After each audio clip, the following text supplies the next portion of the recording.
நீட்டுக்கு ரகசியம் இருக்குன்னு சொன்னார் உதயநிதி அவர்கள். இப்ப வந்து ரகசியம் சொல்லு. தொகுதியில் இருக்கிற நம்முடைய சேப்பாக்கம் திருவல்லிக்கேணி சட்டமன்ற தொகுதியில் மக்கள் கேட்கிறாங்க, உதயநிதி அவர்களே நீங்க மிகப்பெரிய ரகசியத்தை சொல்றீங்க, இங்க வந்து ரகசியத்தை சொல்லுங்க.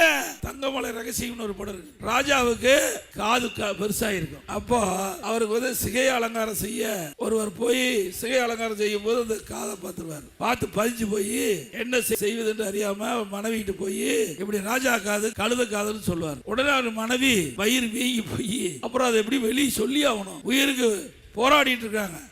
அப்போ ஒரு குழி வெட்டி அந்த ரகசியத்தை சொல்றாங்க. ராஜா காது கழுத காது, ராஜா காது கழுத காது, ராஜா காது கழுத. அப்பா அவரை சொல்லி மூடிட்டு வந்துட்டாங்க.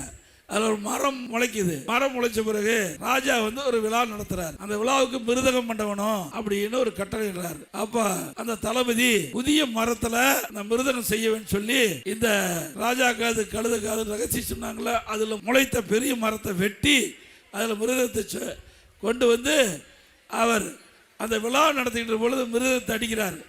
அப்ப அடிக்கும் போது ராஜா காது கழுத காது, ராஜா காது கழுத காது. பிறகு ராஜா கோவம் வந்துடுது, தூக்கி போட்டு உடைக்கிறார்.